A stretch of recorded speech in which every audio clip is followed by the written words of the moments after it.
Hello बच्चों, JEE mains 2025 24 जनवरी का evening shift का पेपर है। देखो इसमें क्या पूछ रहा है। ये कह रहा है कि हमने 80 ग्राम मोलर मास वाला एक कोई हाइड्रोकार्बन लिया है जिसमें 90% कार्बन है। तो इसका डिग्री ऑफ अनसैचुरेशन पता करना है। ठीक है, देखो इजी है। आप पहले यहाँ से कार्बन का मास निकालो। तो कार्बन के मास के लिए फॉर्मूला क्या लगेगा, कितना ग्राम है टोटल 80, उसमें से कार्बन का कितना आएगा तो 90% का हम अगर नंबर में बदलें तो यहाँ से आ जाएगा 72। हाइड्रोजन का कितना आना चाहिए तो 80। अच्छा, टोटल परसेंट कितना होता है 100।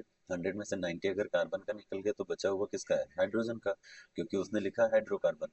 तो हाइड्रोकार्बन में होता क्या है, कार्बन और हाइड्रोजन। अब देखो यहाँ से आप सॉल्व करते तो आता है कितना, 8। ठीक है, अब अगर ये जो मास आया है इससे हम इनके मोल निकालें तो डिवाइड बाय मोलर मास करें तो 12 सिक्स कितना हो, कार्बन का मोलर मास कितना होता है 12। तो 12 सिक्स 72। और इधर अगर हाइड्रोजन का करें तो 1 होता है तो आता है 8। अब यहाँ से अगर आप फॉर्मूला बनाओ तो कार्बन आ गया 6 और हाइड्रोजन आ गया 8। अब पॉइंट ये है कि हमें डिग्री ऑफ अनसैचुरेशन निकालना है, डीयू निकालना है। ठीक है, तो इसके लिए हम क्या कर सकते हैं, पहले तो ये कि कार्बन जितने इसमें हमारे पास कार्बन और हाइड्रोजन है उनके बॉन्ड से देखें, अगर पाई बॉन्ड दिख रहे हैं हमको तो पाई बॉन्ड से ऐसे ही पता चल जाता है। ठीक है, अब जरा ये तो चलो ऐसे ही बना के देख लेते हैं। कितने कार्बन की चेन बनेगी, 6 कार्बन की, 1 2 3 4 5 एंड 6। अब हाइड्रोजन हमारे पास कितने 8 है, तो अगर हम इस कार्बन को दे तो 3, इस कार्बन को भी 3। अब बचे कितने, तो 6 तो हो ही गए। अब हमारे पास हाइड्रोजन जो है वो कितने हैं, 2 हाइड्रोजन है। ठीक, अब क्या करें अगर 2 हाइड्रोजन और रिमेनिंग है तो हम यहाँ लगाएंगे एक पाई बॉन्ड, यहाँ भी एक पाई बॉन्ड।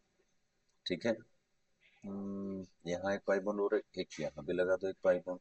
ठीक है, तो देखो एक हाइड्रोजन यहाँ लग गया, एक हाइड्रोजन यहाँ लग गया, राइट। तो अगर मैं ऐसा देखूं तो टोटल हाइड्रोजन मेरे पास 8 है, जिनमें से 6 3 प्लस 3 ये मैंने यहाँ लगा दिए, और एक ये यहाँ लग गया, ये ऐसा करके तो 3 3 प्लस 3, दोनों कार्बन पर 3 3 हाइड्रोजन। हर कार्बन पर 4 बॉन्ड होने चाहिए। तो इधर देखो इन दोनों कार्बन के बीच में डबल बॉन्ड, फिर इन दोनों के डबल बॉन्ड, फिर डबल बॉन्ड, राइट। तो इस कार्बन पे भी 4 बॉन्ड हो रहे हैं, इस पे भी 4 हो गए, इस पे भी 4 और इधर, मतलब टोटल पाई कितने आए। तो आप ऐसे ही देख करके बता सकते हो कि अगर 3 पाई है तो इसका जो डिग्री ऑफ अनसैचुरेशन होता है वो होता है क्या, पाई प्लस रिंग। तो अभी ये तो हमने ओपन चेन बनाई है, रिंग तो इसमें है नहीं, तो पाई कितने हैं 3। तो यही हमारा आंसर रहेगा। Thank you.